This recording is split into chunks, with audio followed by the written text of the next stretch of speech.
Live mula sa TV5 Media Center Reliance. Kasama ang buong puwersa ng News 5. Ito ang 28th KBP Golden Dove Awards at 13th Makatawa Awards Best TV Newscast. Frontline Pilipinas! Isang linggo bago magsimana Santa, may matinding kalbaryo na naman ng mga motorista. Diesel, sasampa na sa 130 pesos, habang ang gasolina, halos 100 na rin. Mga gasolinahan, papayagan ng magbenta ng mas maruming petrolyo. May mga kontra dyan dahil nakakasira raw yan ng sasakyan. Kalahating milyong tsuper, pati na mga motor jeep, bus at UV Express, sabay-sabay magtitigil pasada sa Huwebes. Kapos na ang ayuda kung ano-anong requirement pa raw ang hinihingi sa kanila. Imbis na pagaanin ninyo ang buhay ng ordinaryong tsuper, pinapahirapan ninyo. Dahil sa sobrang mahal ng gasolina, PNP nag-aanda sa posibleng pagdami ng krimen gaya ng nakawan. Sa News 5 Mindanao, pamahalaang lungsod ng Davao, nilinaw na walang dumating o parating na supply ng gasolina mula sa Brunei. Pasintabi naman po mga kapatid, babaeng nagpadentista, nabutas ang dila. Aray ko po! Malamig na hanging amihan, tuluyan ng nagpaalam. Mas mainit na panahon, mararanasan ngayong taon. At eto na nga, Army sa iba't ibang panig ng mundo kasama na ang mga Pinoy, may hangover pa sa comeback concert ng BTS.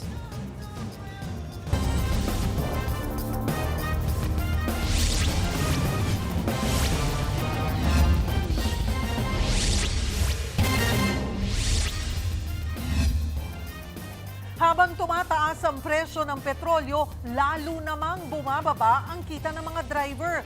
Lalo ngayong pumapalo na sa 104 pesos ang presyo ng kada litro ng diesel. At para makatipid, pansamantalang papayagan ang pagbebenta ng mas marumi at mas bababang kalidad ng langis kahit pa nakakasira ito sa mga sasakyan. Live mula sa Quezon City, nasa frontline ng balitang yan si Gerard de la Peña. Gerard, bakit naman pinayagan ng DOE ang Euro 2 fuel? Nako, alam mo Julius, bukas ay malaking oil price hike na naman ang sasalubong sa mga motorista dahil pa rin sa limitadong supply sa world market. Kaya naman papayagan na muna ng Department of Energy yung pagbebenta ng Euro 2 diesel. Mas marumi ito kumpara dun sa Euro 4 na ginagamit natin ngayon, pero mas masisiguro daw nito na may supply ng langis ang bansa.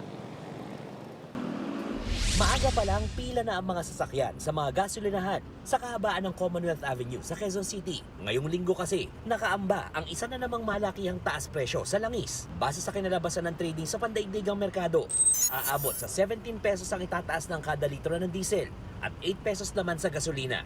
Posibleng umabot na sa 121 pesos ang kada litro ng diesel sa Metro Manila, habang nasa 94 pesos kada litro naman ang aabutin ng gasolina. Ang mga tsuper, kanya-kanyang diskarte sa pagtitipid. May mga tsuper na hinahayaan ng sasakyan na umusad nang hindi inaapakan ng silinyador sa mga pababang daan. Freewheeling na lang po yung takbo, wag naapakan ng silinyador para medyo tumipid sa diesel. Pag pababa po, medyo naka-neutral na lang po kami. Marami rin ang nagdadalawang isip kung papasada pa. Wala na talaga. Girahin na lang siguro yung jeep. Wala, hindi ka nakikita eh. Mapipilitan naman daw ang ilang taxi driver na mamili ng pasahero kahit bawal. Ginagawa namin, di tinatansya-tansya namin yung kung gaano kalayo yung pasaheros namin na wala yung metro lang, wala naman dadagdag. Minsan umaayaw na kami. Ipit pa rin ang supply ng langis dahil sa patuloy na gulo sa Middle East. Kaya para masiguro na may sapat na supply ang bansa, naglabas ng isang circular ang Department of Energy na pansamantala munang pinapayagan ang mga oil company na magbenta ng Euro 2 fuel. Taong 2016 nang tuluyan itong ipagbawal sa bansa dahil mas marami itong ibinubugang toxic chemical sa hangin. Tinangkana ng DOE na muling payagan ng paggamit nito noong 2018 sa gitna rin ng tumataas na presyo ng langis. Pero hinarang niya ng mga kritiko dahil labag sa Clean Air Act. Pero iba ang sitwasyon ngayon. Ang nakikita ko namin kasi dito, yung the reason kung bakit inallow ng government yung parang sabihin mo mag-roll back ka from your current spec to the older spec is para magkaroon tayo ng mas malawak-lawak na mga giging source. Ayon sa DOE, pansamantala at limitado lang ang mga papayagang gumamit ng Euro 2. Ang makakagamit lamang nito, mga sasakyan na ginawa bago mag-2015, katulad ng mga jeepney. Para rin lang ito sa mga power plant at generator at mga sasakyang pandagat.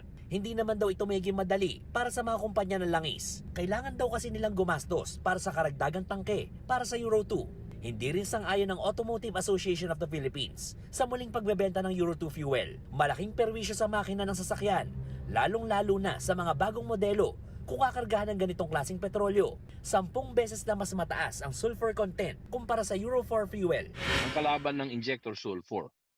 Alam mo yung sulfur, nag-iipon yan. Hindi yan ordinaryong libag lang. Okay? It is corrosive. So nasisira, hindi lang nagbabara, nasisira pa yung injector mo. Para sa AAP, dapat hikayatin ng DOE ang mga motorista na magtipid sa langis. Kapag kasi hindi, baka mauwi tayo sa pagrarasyon ng petrolyo.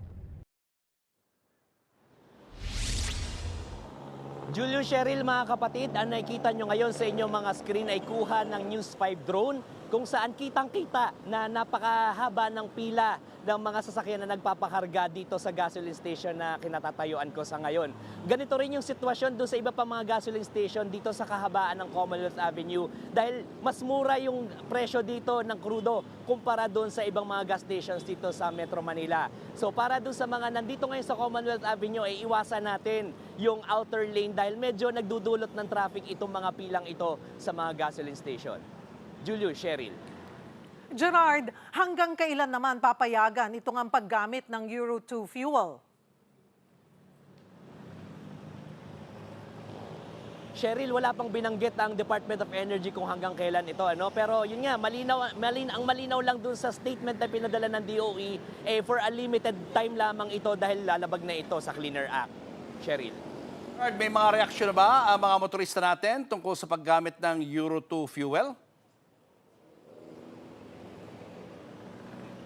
Well, Julius, katulad ng sinabi ng AAP, medyo worried yung talagang mga marunong sa sasakyan, ano? Yung sa mga makina ng sasakyan, yung mga car enthusiasts, ano?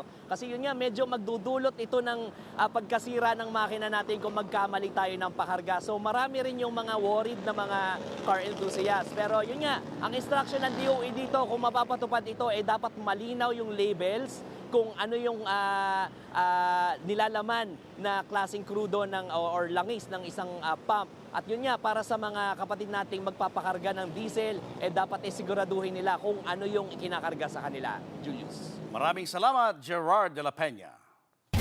Mahigit 400 gasolinahan na ang pansamantalang isinara sa gitna ng oil price hike. Live mula sa Quezon City, nasa frontline ng balitang yan si Brian Castillo. Brian, bakit maraming nagsarang gas stations?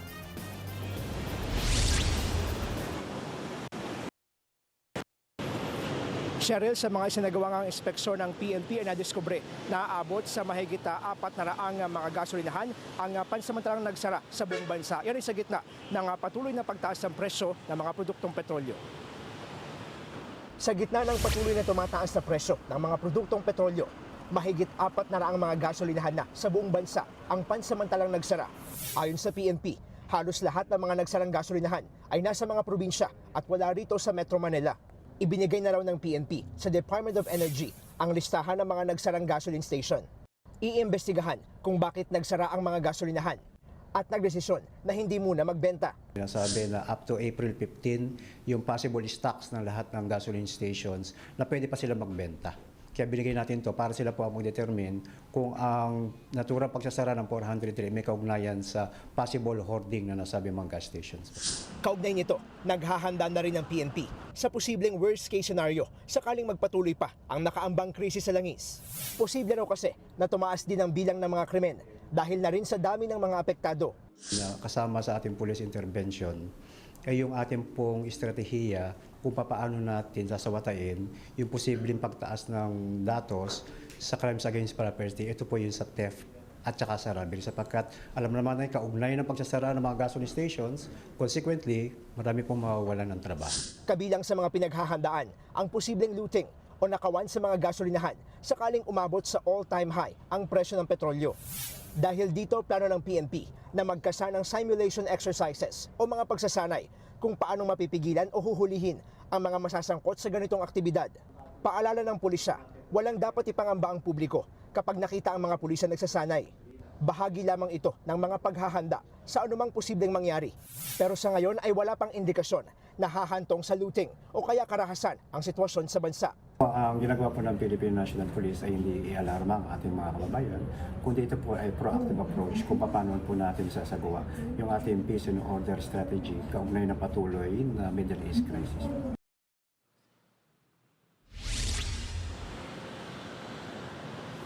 Cheryl, patuloy na magsasagawa ng inspeksyon ang PNP sa lahat ng gasoline stations sa buong bansa para nga masiguro na walang nangyayaring hoarding at profiteering sa mga ito. Samantala, hindi po sarado itong gasoline na sa likuran namin at lahat po ng gasoline stations sa Metro Manila ay operational. Yan muna ang latest. Balik sa iyo, Cheryl. Brian, medyo komplikado kasi itong issue ng hoarding. Para lang mas maintindihan nga ng ating viewers, anong epekto nitong pagtatago ng gasolina?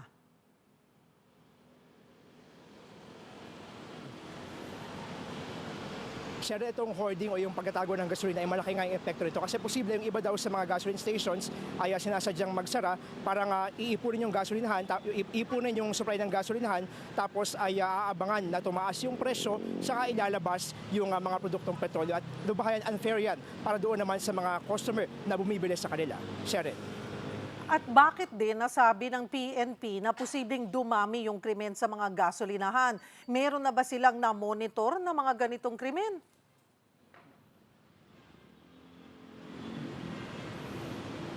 Cheryl, sa ngayon ay wala pa na mga napapaulat na mga krimen related sa looting o yung pagnanakaw nga doon sa mga gasoline stations. Pero sabi ng PNP, kung magpapatuloy daw kasi itong pagsipa ng presyo ng mga produktong petrolyo ay hindi malabo na baka sa mga ganyang senaryo na, lalo na kung sobrang mahal na ng gasolina at hindi na kayanin ng iba nating mga kapatid. Kaya sabi ng PNP, patuloy sila magbabantay sa mga gasolinahan para nga masiguro yung kaayusan at pati na rin ay walang nangyayaring hoarding at looting sa mga ito. Sharon. Maraming salamat, Brian Castillo. Hindi na kayang bumuhay ng pamilya ang pamamasada ng jeep, kaya ang ilang tsuper nangangalakal na ng basura. Live mula sa Mandaluyong, nasa frontline na balitang yan si Reynal Pawid. Reynal, ito todo na raw ang tigil pasada ng mga tsuper. Gaano karami ang lalahok sa strike?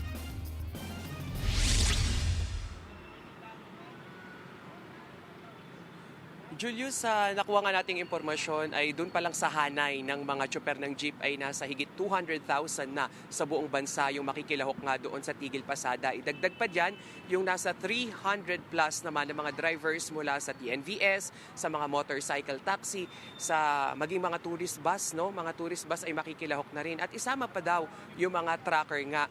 Pero sabi naman ng grupong Manibela, yung tinakda nila na Thursday at Friday na malawakang tigil pasada, posible pa nga raw magsimula sa Miyerkules.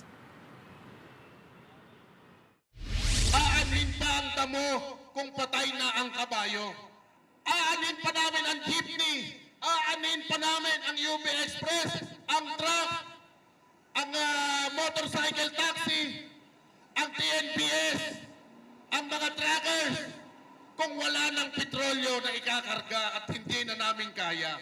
Mapagrupo ng mga jeepney driver, bus at Transport Network Vehicle Service o TNVS drivers kasama na sa nilulutong round 2 ng nationwide transport strike ngayong Huwebes at Biyernes. Kasunod pa rin ito ng walang prenong taas presyo ng produktong petrolyo. Kaninang umaga nga lang, ilang miyembro na ng grupong Manibela ang hindi na pumasada at nagwelga na sa Maynila. Isa sa mga sumama ang tsuper na si Mang Ronnie. Kwento niya sa maghapong pasada, 50 pesos na lang ang kanyang naiuuwi. Darating kami sa pamilya namin. Kaya anong ulam? Magmunggo na lang kayo. Saka 1 kilong bigas. Dahil sa kulang ang kita, sumasideline na rin siya sa pangangalakal ng basura. Yung mga iniipon, ilang linggo na, yung mga kasama ko, ito mga kasama ko. Minsan, kikita kami 50 pesos, 60 pesos, dagdag din. Dinadala namin sa junk shop. Di ba? Para kami mabuhay. Ang TNVS driver namang unit na ginagamit sa pamamasada. Kung hihilain ng bangko na, wala tayong magagawa kasi wala na tayong pambayad ng ng pang-monthly natin kasi wala tayong kinikita. Tatanong ng beses ko, Sabi ko, 20 na lang daw eh. Saan nabibiling 20 mo? Sabi. Ang motorcycle taxi driver naman na si Dexter Sim, isang kahig, isang tukana ang buhay ngayon. Magtitinapay na lang ako, titipid ako. Dahil baka mamaya wala nang pambaon. Tulad ko, anak ko ngayon, graduating ng grade 6. Kaya ang 5,000 pisong ayuda, kulang na kulang. Natanong nga riyan si Palace Press Officer Claire Castro. Ayon po kay Secretary Gatchalian, sa utos na nga rin po ni Pangulong Marcos Jr. na magkakaroon pa po ng karagdagang ayuda. DSWD will continue to release cash assistance to affected public utility drivers and this will be done in tranches.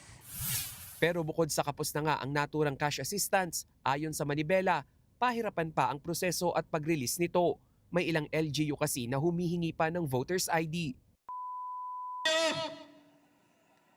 Imbis na pag-aanin ninyo ang buhay ng ordinaryong tsuper, pinapahirapan ninyo.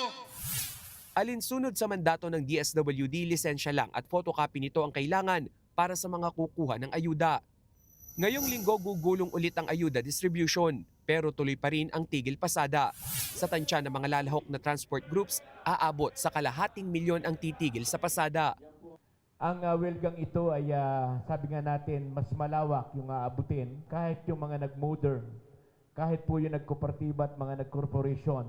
Marami na pong bus companies ngayon ang nagtitigil ng biyahe, lalo na yung mga maliliit na operators. Kundi man, nagpapabiyahe man sila pero piling araw na lamang at piling oras.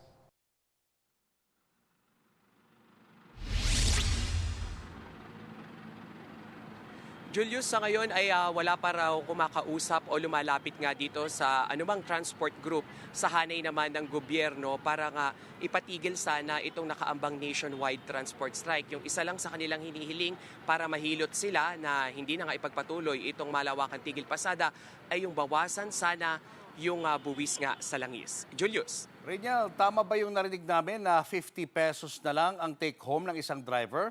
Paano niya pinagkakasya ito para sa kanyang pamilya?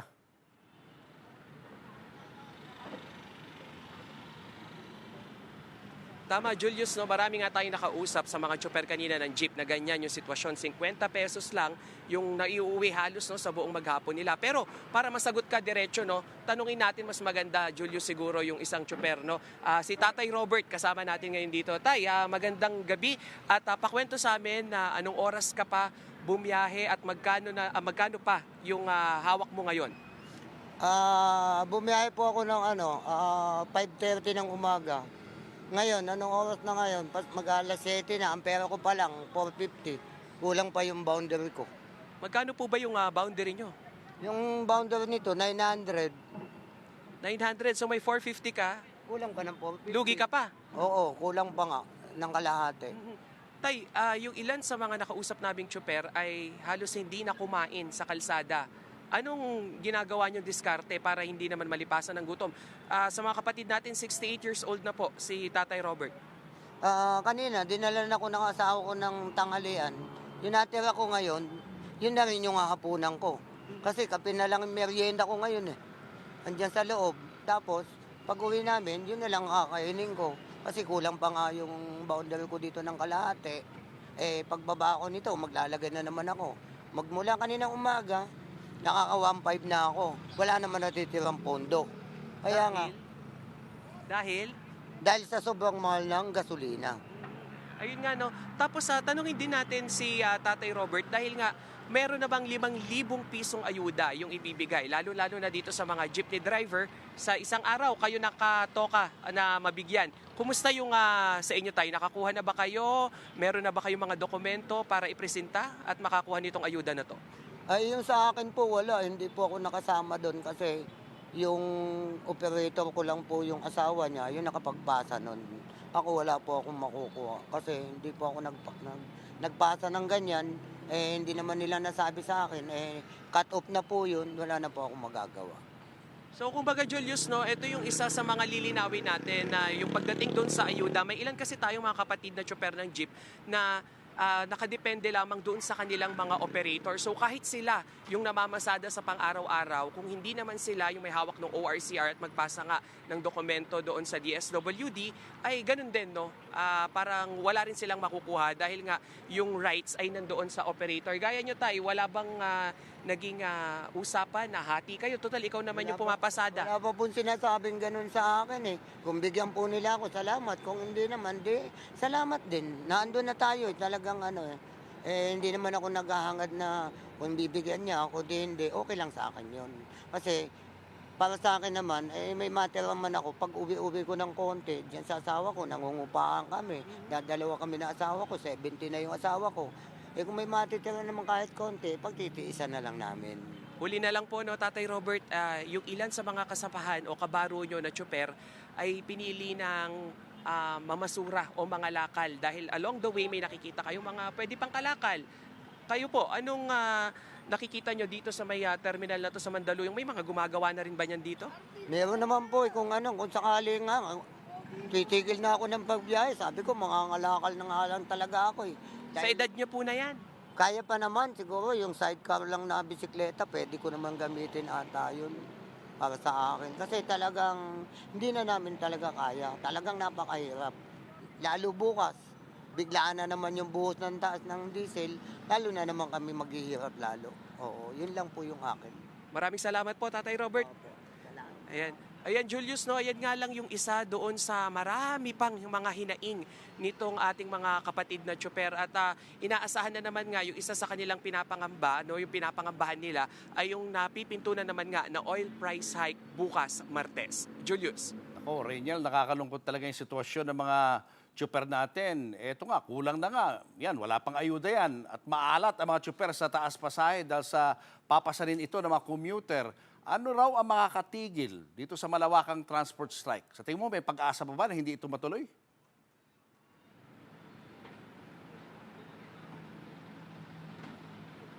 Julius, yung sinabi lang kanina nung grupo ng mga tsuper, yung gaya nga nabanggit ko no, na bawasan daw sana yung buwis doon sa langis. At meron pa, yung gusto sana nila ay ibalik o magkaroon ng rollback doon sa 55 pesos per liter yung presyo ng petrolyo.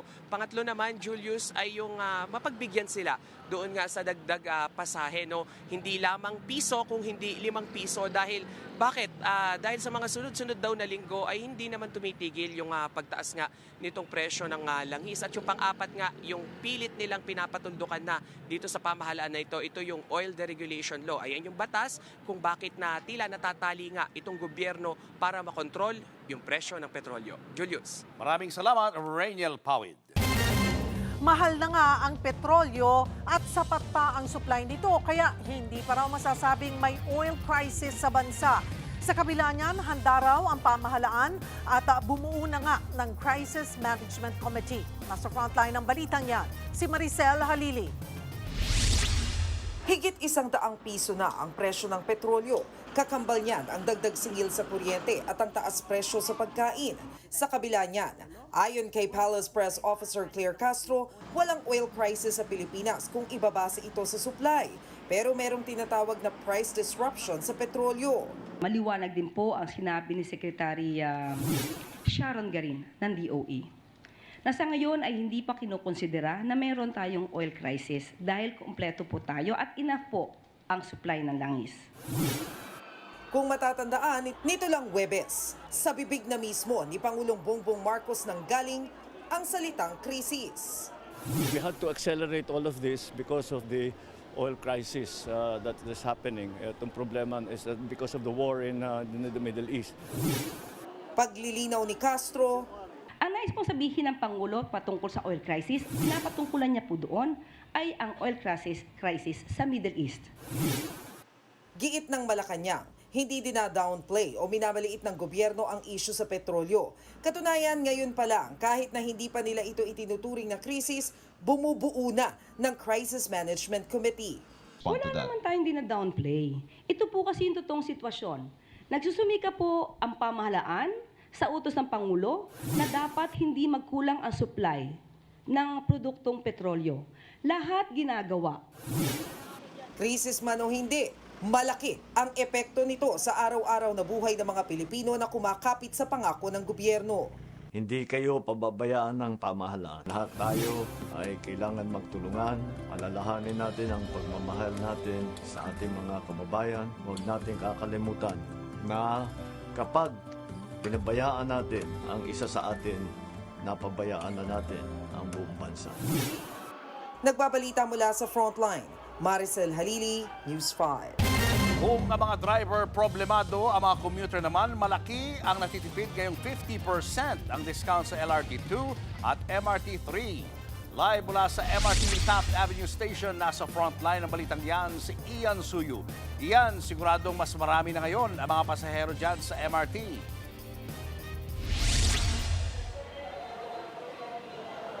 Julius, kung ikukumpara mo nga nung mga nakaraang araw, mas marami nga itong mga kapatid nating mga commuter na nagpunta dito sa Taft Station ng MRT3. Ayan ay dahil ito yung unang araw ng pagpapatupad ng 50% discount sa MRT3, pati na rin sa LRT2. Maaga pa lang, blockbuster na ang pila sa MRT3. Bukod sa rush hour, kapansin-pansing mas dumami ang pasahero, ngayong 50% ang discount sa lahat ng sasakay. Isa itong Taft Station sa may mga pinakamaraming pasaherong sumasakay dahil ito yung exit at entry point ng kada biyahe. Ayon sa pamunuan ng MRT, umaabot sa 388 hanggang 500,000 yung kanilang daily commuter average. At sa napipintong pagtaas ng ridership, nauna nang sinabi ng pamunuan ang kanilang kahandaan sa bagay na yan. Di bali nang makipagsiksikan, basta makatipid. Papunta pa lang po dito 8 pesos po. Malaki pong discount. Bali pang dagdag pambili ng pagkain sa budget sa pagtrabaho. Ang daming tao ngayon, like more than usual. Actually, sobrang reliant na namin sa train ngayon. Ever since talaga. Malaking tipid yan para sa mga pasahero ng MRT at LRT2, lalo't ang dating 35 pesos na pasahe, 18 pesos na lang ngayon. Pinakamura naman ay 6 pesos. Kaya't hiling nila, sana raw tumagal ang discount. Sana tuloy-tuloy na kasi syempre lalo ngayon mahal ang gasolina. So need talaga yung ganyan discount. In behalf of the regular commuters, it is a big help. Lalo na yung mga, syempre hindi na kaya yung inflation natin, yung pagtaas ng gas. Kaya very big help po yan. Ayon sa pamunuan ng MRT, nasa 10,000 mas marami ang pasahero kaninang umaga kumpara sa mga nakaraang araw. As of 9 a.m., meron na tayong around 125,000 plus na pasahero na may kataasan ng konti kumpara dun sa mga 115,000 to 120,000 na serbisyohan natin during same period. Dahil dumami ang mga sumasakay, bumagal ang dating ng mga tren. Umaabot daw ng halos 14 minutes sa paghihintay. Sagad na kami ng tren. 10 na lang talaga yung naiwan na operational at lahat yun gumagana naman. And importante dyan, ma-field namin ito, especially during peak hour, yung between 7 to 9 in the morning and then 5 to 7 in the afternoon. At make sure na walang aberya. Dagdag pa ng LRT at MRT administration, nasa 35 million pesos ang mawawala sa pamahalaan kada buwan dahil sa pinatutupad na discount. Julius, sa ngayon nga tuloy-tuloy pa rin yung pagdating ng mga kapatid natin na sumasakay ng tren at ayon naman sa pamunuan ng MRT3 ay handa naman daw sila kung sakali mang mas lalo pang tataas yung ridership o bilang ng mga pasahero na gagamit na nga nitong tren dahil sa pinatutupad ngayon na diskwento. Sa katunayan, meron silang total of 19 na mga operational units at 13 dyan yung mga 3-car trains, samantalang meron silang 6 na 6-car trains na ginagamit or 4-car trains na ginagamit nila para daw kapag rush hour matugunan pa rin nila yung pangangailangan ng mga biyahero. Yan muna ang latest mula dito sa EDSA Taft. Balik sa inyo dyan, Julius.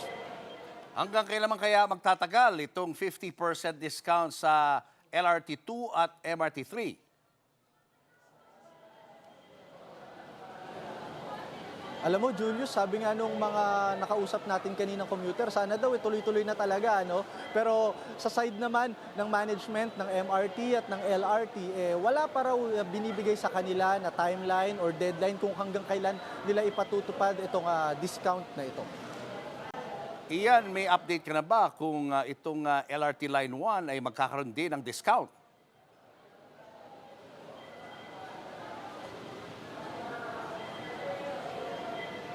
Julius, sa ngayon nga, yan yung bagay na inaalam pa natin kasi unlike LRT2 and MRT3, ang LRT1 ay medyo privatized ata yan, pagkakaalam natin.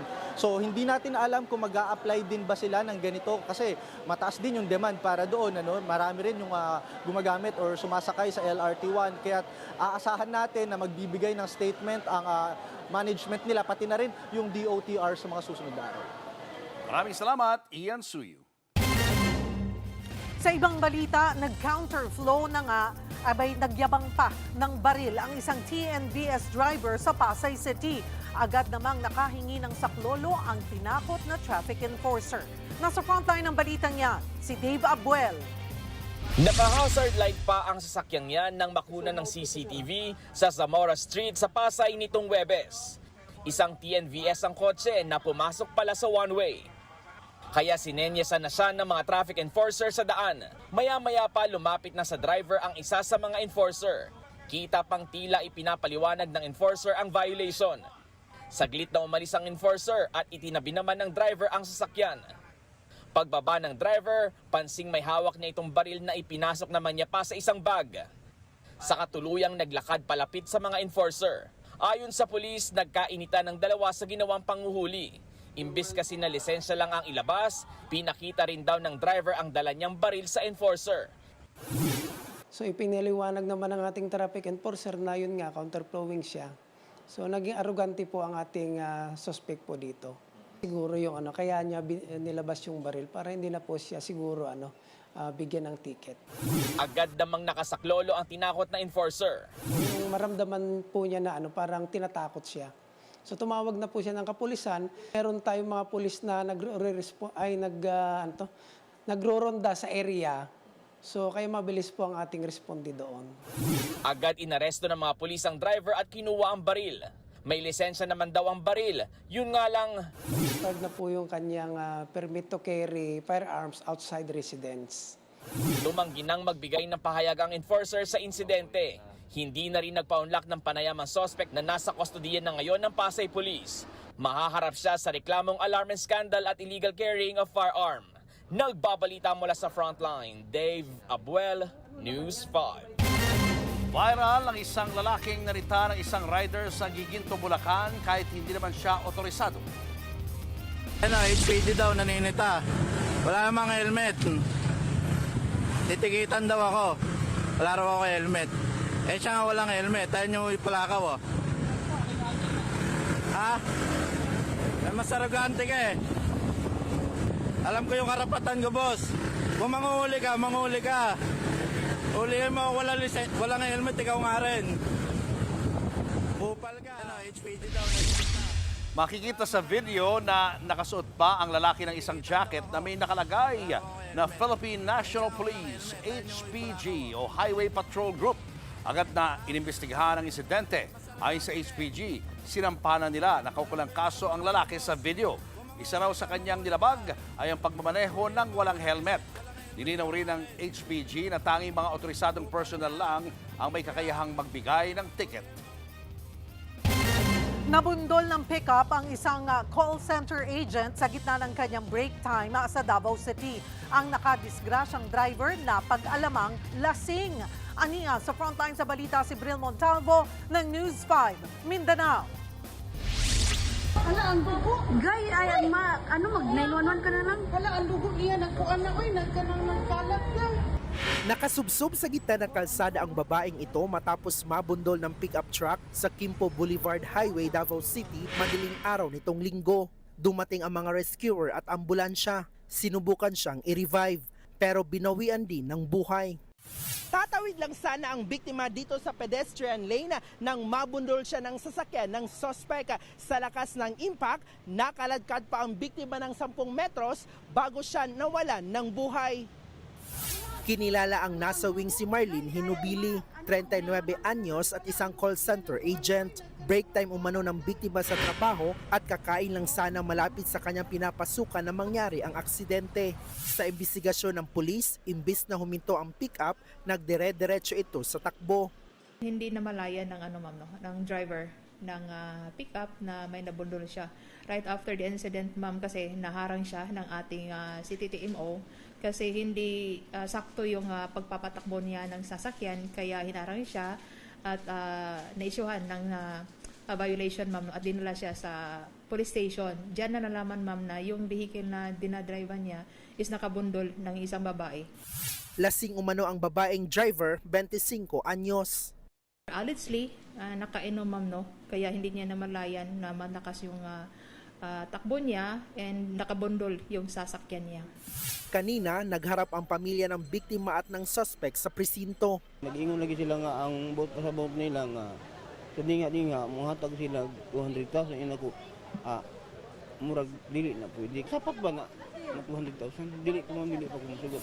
Hindi na nagbigay ng pahayag ang suspect. Kung hindi magkaaregluhan ang dalawang panig, posibleng maharap sa reklamong reckless imprudence resulting in homicide ang lady driver. Nagbabalita mula sa frontline, Bril Montalvo, News 5, Mindanao.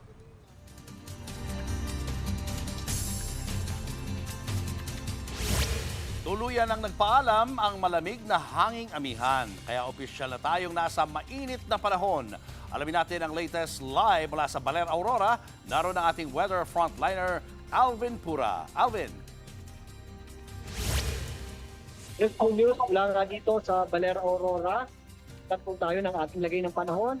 May kalamigan pa rin po dito sa gabi at madaling araw, pero pagsapit po ng tanghali, tumitindi na rin po ang init ng panahon. Kasabay na din niya ng pag-anunsyo ng pag-asa ng pagtatapos ng amihan at ang pagsisimula nga ng panahon ng tag-init. Ang ibig sabihin po niyan, mas titindi pa po ang init ng ating panahon sa mga susunod na araw at sa mga susunod na linggo. At posible po yung umabot sa dangerous level na heat index, kaya pagandaan po natin yan, mga kapatid. At ngayong taon, posible pong may kainitan ng ating taon ngayon kumpara sa mga nakaraang taon. Sa ngayon, easterlies po ang weather system na nakakaapekto sa malaking bahagi ng ating bansa. Yan po ang ating kadalasang weather system kapag panahon ng tag-init. Nagdudulot po yan ng mainit at malinsangang panahon sa malaking bahagi na rin po yan ng ating bansa. Sa ngayon, ang buong bansa po ay makakaasa ng mainit at malinsangang panahon dulot ng ating easterlies. Wala naman po tayong inaasahang malawakang pagulan, maliban lang sa mga pulo-pulong pagulan at thunderstorms na kadalasang nangyayari tuwing hapon at gabi. Pero mas pagandaan po natin ang matinding init ng panahon, lalong-lalo na sa tanghali. Sa Metro Manila naman, para sa may mga lakad, ugaliin po natin ang pagdadala ng payong dahil magagamit po natin yan pananggalang sa matinding init ng araw, lalong-lalo na sa tanghali. At kung wala naman po tayong importanteng gagawin, umiwas po tayo sa matinding init ng araw mula oras na alas 10 ng umaga hanggang alas 4 ng hapon. At huwag na rin po natin kalimutan ang pag-inom ng tubig para makaiwas po tayo sa dehydration. At yan muna ang latest sa ating lagay ng panahon mula sa Baler Aurora. Dito po ang inyong weather frontliner, Alvin Pura. Lagi may panahon para sa Showbiz, eto na nga! Mga kapatid, eto na nga ang mga umaarangkadang showbiz balita ngayong Lunes. On the hunt na ulit para sa concert ticket ang ARMYs worldwide para sa arirang world tour ng global icon na BTS na magsisimula po sa susunod na buwan. Kasabay niyan, ini-enjoy pa rin nila ang hangover mula sa comeback concert ng grupo sa Gwanghwamun Square. Nasa frontline ng balitang yan, si MJ Marfori.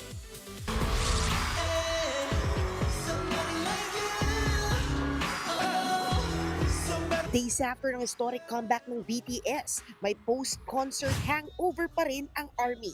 Mahigit 3 taon na nga naman silang naghintay since 2022. It's been a long journey, but now we're finally here! As much as it is historic, symbolic din ang comeback concert ng BTS sa Gwanghwamun Square. Hindi lang ito basta pagbabalik ng global icons. On a more personal level, pagbabalik din ito ng grupo sa sentro ng kanilang Korean identity at culture. Gaya na hundreds of thousands of ARMY worldwide, on a high pa rin ang certified Philo ARMY na si Megan Young.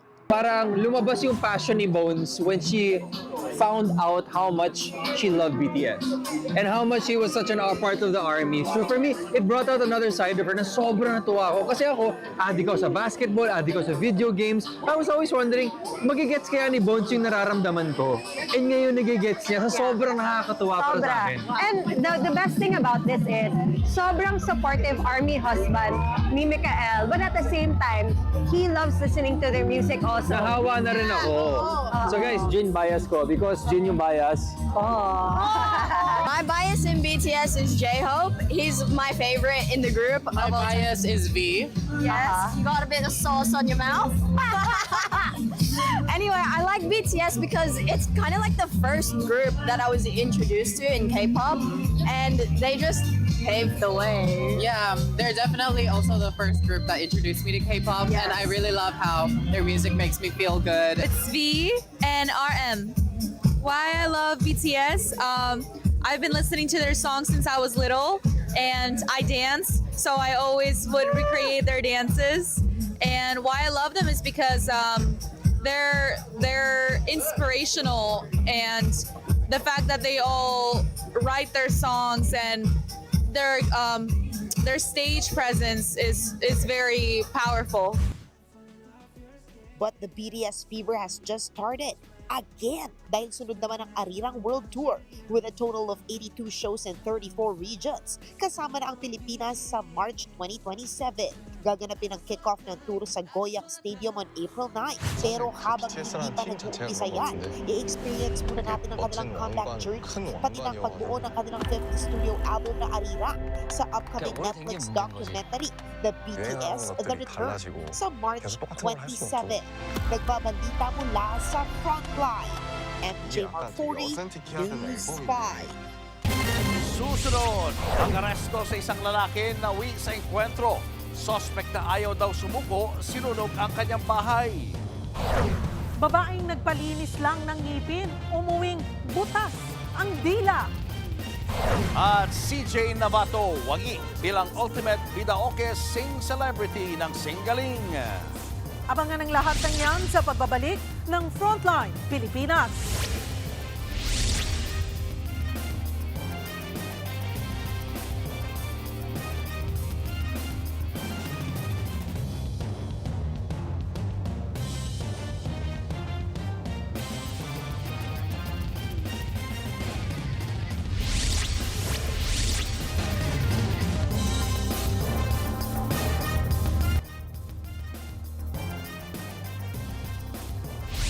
Kapatid, kumakalat online ang mga post tungkol sa supply ng petrolyo na galing sa Brunei. Mag-aangkat daw niyan ang Davao City. At sa dami ng nag-post online tungkol dyan, ang dami ring naniniwala. Kaya i-fact check natin yan live mamaya kasama si News 5 Mindanao correspondent Bril Montalvo. Diyan lang po kayo, mga kapatid. Mga kapatid, Julius Babaw po, nasa Middle East o saan mang dako ka ng mundo, manatiling may alam at may pakialam sa mga mainit na balita dito sa ating bansa. Simulan po natin ang bawat araw sa tuloy-tuloy na balitaan sa Frontline. Mag-follow at mag-subscribe sa social media pages ng News 5. Patay sa engkwentro ang isang lalaking kilala umanong hitman sa San Fernando, Cebu. Ang suspect sinunog pa umano ang kanyang bahay habang nakikipagbarilan sa mga pulis. Narito ang Frontline Report. Maririnig ang sunod-sunod na putok ng baril sa Barangay Sangat, San Fernando, Cebu, Sabado ng umaga. Nasundan pa yan ng isang sunog sa bahay na ito. Matapos maapula ang apoy, nadiskubre ang duguan at sunog na katawan ng isang lalaki na nadaganan ng debris. Kinalala siyang si Jay Castañeras, suspect sa pagpatay at pagbaril sa vendor ng gulaman na si Emilio Sabroso. Nauna nang nagsagawa ng operasyon ng mga otoridad para arestuhin ang suspect sa kanyang bahay. Pero imbes na sumuko, nauwi ito sa engkwentro. Nakiusap ang kanyang kapatid na ako na lang ang magpasuko sa kanya. Pero pagdating ko sa lugar, nagkakapalitan na ng putok. Hindi siya sumuko kaya tuluyan siyang napatay. Mismong ang suspect ang sumunog sa kanyang bahay. Sinasabing pinaghinalaan ng suspect ang biktima na isang asset ng mga pulis kaya ito binaril. Nagtamo ito ng tama ng bala sa ulo. Dati na raw nakulong ang suspect dahil sa illegal drugs at illegal possession of firearms. Kilala rin umano siyang hitman sa lugar. Ang mga kaanak ng napatay nito, hindi matanggap ang nangyari. Nagkan ba kayo siya plano sa mga imuan daw niniyag balay. Madili daw may magkalisto sa mga sitwasyon. Plano ko siya nga magpakasal daw mi.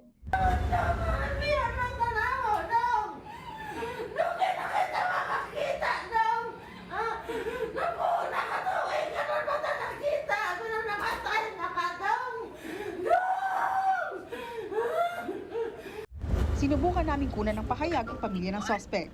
Tumanggi na silang humarap sa kamera pero anila overkill daw ang ginawa sa kanilang kaanak. Di rin sila naniniwala na sinunog ni Castañeras ang bahay at namaril ng pulis. Naging barangay councilor anila ang suspect ng mahabang panahon sa sangat. Nagbabalita mula sa Frontline, Ana Cruz, News 5 Regional. May kumakalat online tungkol sa supply ng langis na i-deliver daw sa Davao City pero itinanggihan mismo ng lokal na pamahalaan. Live mula sa Davao City, ania sa Frontline sa balita, si Bril Montalvo ng News 5 Mindanao. Bril, anong paliwanag ng LGU tungkol nga sa gasolina raw na galing sa Brunei? Cheryl, nilinaw mismo ng Davao City Information Office na wala silang impormasyon kaugnay ng supply ng langis na darating sa kanilang lungsod mula Brunei. Nag-ugat yan sa mga post sa social media. Ayon kay Information Office Head Harvey Lantixe, wala silang pag-uusap ng Brunei kaugnay sa pagsusupply ng petrolyo sa lungsod.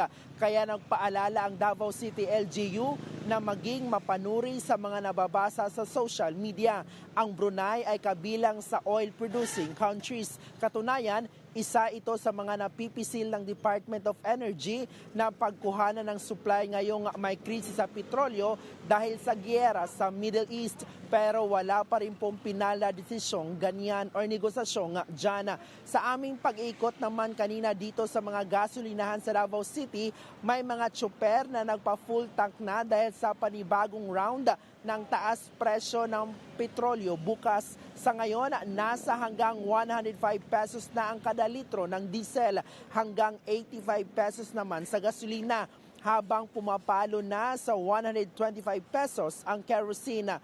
Cheryl, sa ngayon ay may sapat pa namang supply ng mga produktong petrolyo ang mga gasolinahan dito sa lungsod. Dito naman sa gasolinahan na kinatatayuan natin ngayon, unti-unti na ding tumataas ang pila sa mga nagpapa-full tank ng kanilang mga sasakyan.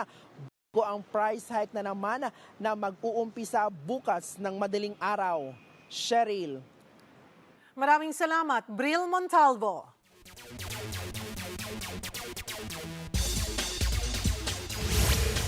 Pasok na sa round of 16 si Pinay tennis sensation Alex Ayala matapos pataubin si Magdalena ng Poland.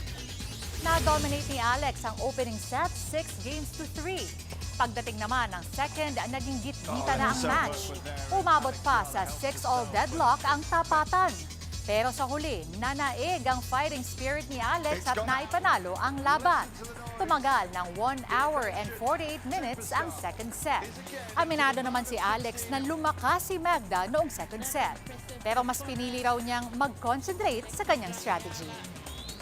I think I just told myself to be brave. Just do whatever I could. I can't control how she was playing, and she I think upped her game in the second. So I tried to go for my shots, and they were effective, luckily. Showbiz, eto na nga! Mga kapatid, eto na nga ang child star noon, millennial singing prince na ngayon. CJ Navato, congratulations! Ultimate Pitaoke Celebrity Champion! Itinanghal nga po si CJ Navato bilang Ultimate Bidaoke sa Celebrity Edition ng Singaling. Matapos nga ang ilang round ng passing laban, umangat si CJ dahil sa kanyang soulful performances. Lalo na ng kanyang winning song na Warrior is a Child. Kasabay ng kanyang panalo, matutulungan din po ni CJ ang kanyang chosen Bida Fishery. It's not winning for me. I'm just happy to share this talent na binigay ni God sa akin, and I'm so happy na napapasaya ko sa'yo. So thank you po. Maraming salamat.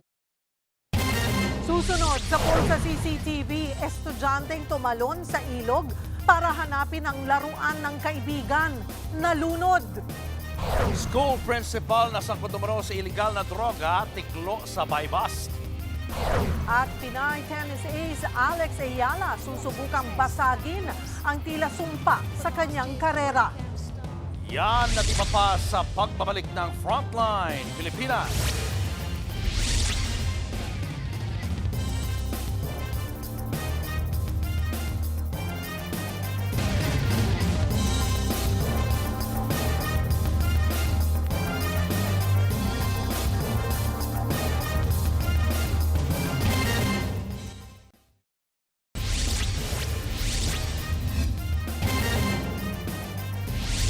Mga kapatid, mamaya na sasabak si Pinay tennis ace Alex Ayala para sa Miami Open. Dito masusubok ang ating kababayan. Mabasag kaya niya ang tila sumpa sa mga nakakalaban niyang players ng Czech Republic? More about Alex Ayala mamaya sa pagbabalik ng Frontline Pilipinas. Kaya dyan lang po kayo mga kapatid. Mga kapatid, Julius Babaw po. Nasa Middle East o sa amang dako ka ng mundo, manatiling may alam at may pakialam sa mga may init na balita dito sa ating bansa. Simulan po natin ang bawat araw sa tuloy-tuloy na balitaan sa Frontline.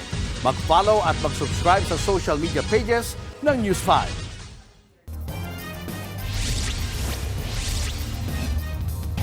Nalunod sa ilog ang isang grade 7 student sa Hagonoy, Bulacan. Kahit hindi marunong lumangoy, tumalon daw ito sa ilog para kunin ang nahulog na laruan ng kanyang kaibigan. Narito ang Frontline Report. Maaninag sa CCTV footage na ito ang isang bata na nakahawak sa sementadong dike ng isang ilog sa barangay San Pedro sa Hagonoy, Bulacan. Sinusubukang kumapit ang bata sa madulas na konkreto. Maya-maya pa, makikitang may humiwalay na isa pang batang lalaki na tila hirap sa pagkampay. Ilang saglit lang, hindi na nakita ang bata at tuluyan ng lumubog. Dito na humingi ng saklolo ang mga kasama ng biktimang grade 7 student na si Alfredo Bautista. Agad namang rumisponde ang mga lokal na opisyal, pero kinabukasan na nila nahanap ang bangkay ng bata. Sa kwento ng mga magulang ng biktima, humingi pa ito ng pera para mag-computer shop. Hindi nila lubos akalain na sa ilog pala ito pupunta kasama ang kanyang mga kaibigan. Napag-alamang nahulog sa ilog ang laruang pogs ng kanyang kaibigan na nagsabing magbibigay ng pabuya sa sino man sa kanila na makakakuha nito. Dali-dali raw tumalo ng biktima pero hindi pala marunong lumangoy. Malalim din daw ang ilog at may kalakasan na raw ang agos ng tubig nang mangyari ang insidente. Nakaburol na ngayon sa covered court ng barangay ang biktima. Sa barangay Arado, Palo Leyte, patay rin ang 12 anyos na bata matapos malunod sa ilog. Kinilala ang biktima ni si alias June, isang grade 5 student. Sa investigasyon ng mga pulis, nakikipaglaro raw si June sa kanyang mga kaibigan habang naliligo sa ilog. Ayon sa mga kaibigan, itinali raw ni June ang sarili sa isang nylon rope at saka tumalon sa ilog. Pero hindi na siya nakaahon pa. Dali-daling humingi ng tulong ang kanyang mga kasama. Naidala pa ang biktima sa ospital pero idiniklara ring dead on arrival. Nagbabalita mula sa Frontline, Maluy Chivaria, News 5. Arestado ang isang barangay kagawad sa Santa Catalina, Negros Oriental sa isang operasyon kontra droga. Sangkot umano ang kagawad sa bentahan ng droga sa lugar. Ayon sa mga otoridad, ginawa pang drug den ang mismong bahay niya. 3 iba pa ang dinampot na hinihinalang parokyano ng suspect. Nakumpiska mula sa suspect ang ilang kargadong baril at mga pakete ng hinihinalang shabu na abot sa 136,000 pesos ang halaga. Sa Tagpina, Surigao del Sur, tiklo ang isang public school principal sa isang drug buy-bust operation. 2 sachet ng hinihinalang shabu ang nakuha mula sa 45 anyos sa suspect. Ayon sa mga otoridad, matagal nang minamanmanan ang suspect.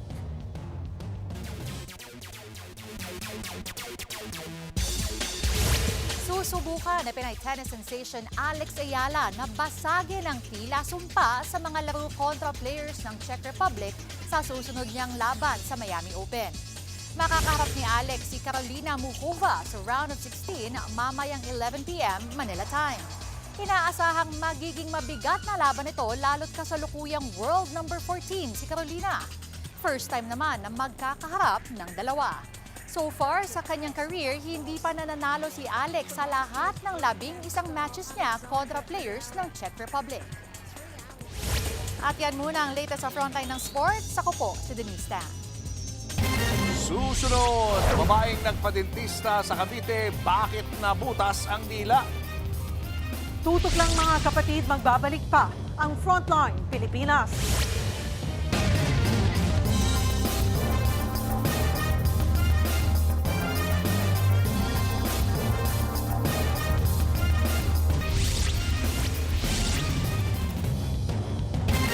Mga kapatid, maraming Pinoy ang naiipit sa giyera sa Middle East. Sa Israel nga, isang Pilipino ang kumpirmadong sugatan sa gitna ng missile attack. Patuloy na umiinit ang tensyon lalo ngayong may ultimatum sa Iran si US President Donald Trump habang ang Iran abay hindi raw magpapatinag. Ang buong detalye, abangan mamaya sa pagbabalik ng Frontline Pilipinas. Diyan lang kayo, mga kapatid. Mga kapatid, Cheryl Cosim po. Nasa Estados Unidos, Canada o saan mang dako ka ng mundo, manatiling may alam at may pakialam sa mga mainit na balita dito sa ating bansa. Simulan natin ang bawat araw sa tuloy-tuloy na balitaan sa Frontline. Mag-follow at mag-subscribe sa social media pages ng News 5.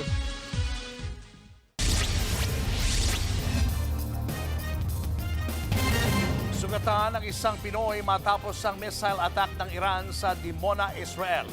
Ayon sa Philippine Embassy sa Israel, nagtamo ng leg injury ang 30-year-old na lalaking biktima. Kasalukuyan siyang nasa ospital. Nagbigay na raw ng emergency assistance ang embahada. Ang ilang Pinoy naman na damay rin kasalukuyang naninirahan sa mga kapwa Pinoy sa Israel. Ang iba binigyan ng hotel accommodation malapit sa Dead Sea. Sa huling tala, 30,000 na Pinoy sa Israel, nasa 80 lang sa kanila ang gustong umuwi ng Pilipinas.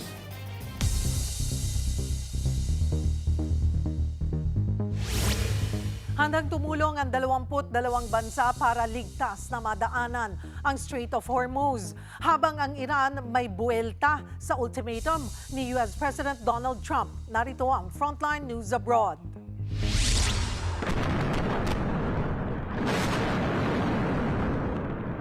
Dumagundong ang airstrike ng Israeli forces sa Qasimiya Bridge sa southern Lebanon. Sa lakas ng impact, binalot ng maitim na usok ang lugar. Ang matindi, ang naturang tulay ang nagdurugtong sa southern Lebanon sa ibang lugar sa bansa. Para sa Lebanese government, prelude to ground invasion o pasimula na ng pagsalakay ang Israel. Nadamay ang Lebanon dahil doon nakabase ang militanteng Hezbollah na siyang kaalyado ng Iran. Ang masaklap, damay ang mga sibilyan sa walang patid na bakbakan doon. Sunod-sunod na pagsabog pa rin ang naitatala sa Iran dahil sanib puwersa pa rin ng Amerika at Israel sa pag-atake. 4 na syudad ang muling pinasabog sa Iran. Kabilang na ang capital city nitong Tehran. Kaya ang Iran gumanti at nagpakawala rin ng missile sa Israel. Isa nga sa tinamaan ang malapit sa Israeli nuclear sites. Nagbigay naman ng ultimatum si US President Donald Trump sa Iran itong weekend. Kung hindi raw bubuksan ng Iran ang isinarang Strait of Hormuz sa loob ng 48 hours, aatakihin at pupulbusin ng Amerika ang mga power plant doon. Sisimulan daw yan sa pinakamalaki. Buwelta ng Iran, kapag ginawa yan ng Amerika, malawakang airstrike ang igaganti nila sa power, energy at communication infrastructure ng Israel. Aatakihin din daw nila ang regional companies ng Amerika sa Gulf countries. At tuluyang isasara ang Strait of Hormuz na siyang daanan ng mga barkong nagde-deliver ng langis. Nagpahayag naman ng 22 bansa, karamihan mula sa North Atlantic Treaty Organization o NATO, kabilang ang Japan, South Korea, Australia, New Zealand, UAE at Bahrain na handa silang tumulong para masecure ang pagdaan sa Strait of Hormuz. Handa naman daw ang Iran na makipagtulungan para sa International Maritime Organization. Una na rin sinabi ng Iran na bukas ang strait sa lahat maliban sa mga lumabag sa Iranian territory. Pero habang lumalawak pa ang gera, ramdam na ang krisis sa langis sa iba't ibang bansa. Matapos bantaan ni Trump ang Iran, naispatan siya sa isang private Florida golf club. Ilang beses nang binatikos ang US President dahil sa kanyang pag-golf sa gitna ng mga malalaking issue. Nagbabalita mula sa Frontline, Mon Gualvez, News 5. Susunod, termite gang sumalakay 1 milyong piso sa bangko Tilangay. At isang maswerteng fan na patalon sa kilig ng maispatan, si Mingyu ng K-pop group na 17. Tutok na mga kapatid, magbabalik pa ang Frontline Pilipinas.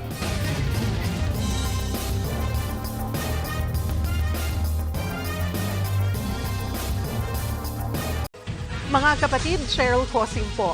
Nasa Estados Unidos, Canada o saan man dako ka ng mundo, manatiling may alam at may pakialam sa mga maiinit na balita dito sa ating bansa. Simulan natin ang bawat araw sa tuloy-tuloy na balitaan sa Frontline.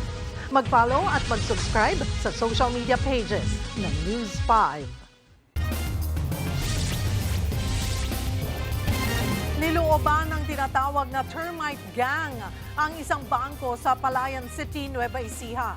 Sinira ng grupo ang imbornal na nasa tapat ng bangko. Doon sa ilalim nila sinimula ng paghukay papunta sa loob ng establishmento. Kalaunay na-discovery ng CQ ng bangko ang pagnanakaw pero hindi na naabutan ang mga kawatan. Nasa 1 milyong piso ang natangay. Naiwan ng mga suspect ang mga gamit nila sa paghukay. Patuloy ang investigasyon para madakip ang mga kawatan. Muling sumadsad sa panibagong record low ang halaga ng piso kontra dolyar. Nagsara ang palitan ng $1 sa 60 pesos and 30 centavos kanina. Nahigitan pa nito ang 60 pesos and 10 centavos kada dolyar na palitan nung nakarang Huwebes lang. Una nang nagbabala ang mga ekonomista na lalo pang sisipa ang presyo ng petrolyo kung hihina ang piso. Maaari raw magbenta ng US dollar ang BSP mula sa kanilang reserves para mapabagal ang pagsadsad ng halaga ng piso. Showbiz, eto na nga! Mga kapatid, eto na nga, Core Memory Unlocked. Para sa isang fan nang bigla po nilang maispatan ang 17-member na si Mingyu.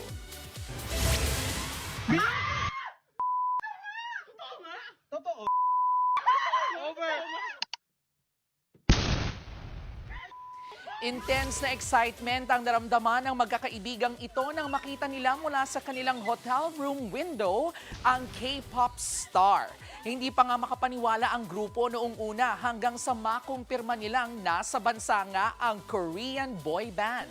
Pero imbis na puntahan ang K-idol, pinili na lang nilang panoorin si Mingyu at hayaan siyang i-enjoy ang kanyang break habang naglalaro ng pickleball. Nitong Sabado, ginanap sa Philippine Sports Stadium ang Manila leg ng New World Tour ng 17.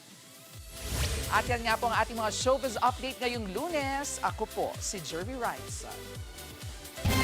Susunod, babaeng nagpalinis at nagpapasta ng ngipin, nabutas ang dila. Yan at iba pa sa pagbabalik ng Frontline Pilipinas.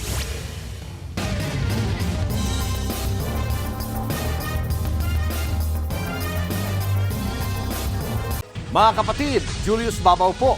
Nasa Middle East o sa amang dako ka ng mundo, manatiling may alam at may pakialam sa mga mainit na balita dito sa ating bansa. Simulan po natin ang bawat araw sa tuloy-tuloy na balitaan sa Frontline. Mag-follow at mag-subscribe sa social media pages ng News 5. Malinis at maayos na ngipin na sana ang inaasahan ng isang babae matapos siyang magpunta sa dentista sa Cavite City. Pero ang ending, nabutas ang kanyang dila. Nasa frontline ng balitang yan si Mobile Journal, Jazz Paredes. March 12, nagpunta si Eliza sa dental clinic para magpapasta at magpa-cleaning. Malapit na kasi siyang mag-birthday, kaya bumalik siya sa pinagkakatiwalaang dentista. Kakasimula pa lang po niya, hindi ko alam kung, di naman po ako sobrang kulit, hindi rin naman po siya nagre-reklamo na gumagalaw ako. Tapos, biglang naramdaman ko na lang nasa dila ko na po yung pang-drill ng pasta. Tapos, parang 2 minutes lang yung after kong matamaan sa dila. Tinuloy na niya agad yung pasta. Pagka-uwi, inakala niyang karaniwang sugat lang ang naramdaman. Pero nang tignan niya sa salamin, may butas pala sa ilalim ng kanyang dila. Sakit siya siguro mga 2 to 3 days late. Talagang ano lang po yung kinain ko, soup. Baka may pagkain pumasok sa loob ng butas. Wala rin siyang natanggap ng paumanhin o kompensasyon sa kanyang sinapit. Ang tanging niyang nakuha, payong uminom ng antibiotic sa loob ng 7 araw kahit hindi siya personal na nasuri. Pero ayon sa mga eksperto, We have to check if there's a need for antibiotics. Hindi ko kasi pwedeng sabihin na kailangan nyo siya agad inuman ng antibiotics as a precaution. Kasi hindi naman sa lahat ng pagkakataon kailangan yung antibiotics kasi pinaprevent natin yung antibiotic resistance. pwede raw magmumug muna ng mouthwash na may chlorhexidine o tubig na may asin upang mapabilis ang paghilom at mabawasan ang pamamaga. Matapos mag-viral ang kwento ni Eliza, marami ang nagbahagi ng kaparehong karanasan. Sabi naman ng isang dentista, Hindi siya normal kasi we as a dentist, we really have to take care ng patient namin during whatever procedure yung ginagawa namin, either pasta man yan, adjustment or what. Pero it's common lalo na kung medyo malikot yung dila ni patient. responsibilidad din daw ng mga dentista ang kaligtasan ng kanilang mga pasyente at ang pagiging accountable sa mga pagkakamali. If ever may mga cases na nag-fail, maaari silang mag-file ng report sa Philippine Dental Association or sa Ethics Committee ng PDA. Nagbabalita mula sa Frontline Mobile Journal, Jas Paredes. Mga kapatid, isa pong karangalan ang pagkilalang ibinigay sa akin at sa mga kapwa ko babae na may malaking ambag sa iba't ibang sektor. Marami pong salamat sa mga bumubuo ng Gawad Pilipino Babae Ka Awards 2026. Congrats, partner! At bukod sa iyo, binigyan din pagkilala ang mga kapatid nating sina Maricel Halili at Angela Lagunsad Castro. Narito ang Frontline Report. Panalo ka, babaeng kapatid. 3 sa ating kapatid female anchors sa News 5 ang pinarangalan sa Gawad Pilipino Babae Ka Awards 2026 bilang pagbibigay pugay sa mga natatanging kababaihan sa iba't ibang sektor ngayong International Women's Month. Partikular sa larangan ng broadcasting at pagpabalita, kinilala bilang outstanding news reporter si Frontline Pilipinas anchor Cheryl Cosim na walang patid sa pagbabalita, mapabagyo, lindol o anumang sakuna. Nasa frontline ng mga makasaysayang pangyayari at kaagapay rin siya ng alagang kapatid. Binigyang pagkilala rin sina Good Morning Kapatid host at News and Views anchor Angela Lagunsad Castro na minsan pa ngang naghatid ng balita sa frontline sa The Hague, Netherlands. I dedicate this award to all the women in the world na patuloy na lumalaban, tumitindig at nagtatanong para po sa katotohanan. Thank you so much, Gawad Filipino Awards. Babae ka. Hindi rin matatawaran ng husay sa pagbabalita saan man sa mundo ni News 5 Palace correspondent at sa totoo lang anchor Maricel Halili.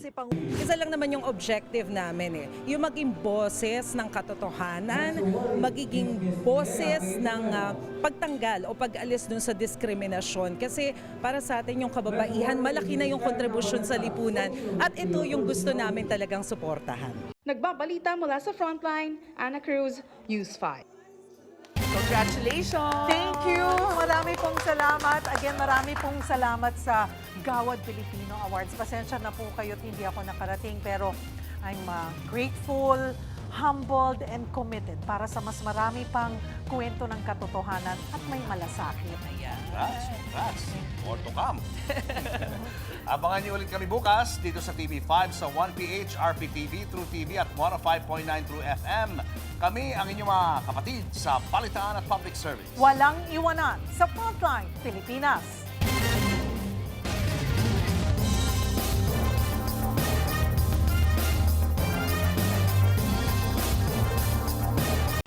Mga kapatid, Cheryl Cosim po. Nasa Estados Unidos, Canada o saan man dako ka ng mundo, manatiling may alam at may pakialam sa mga maiinit na balita dito sa ating bansa.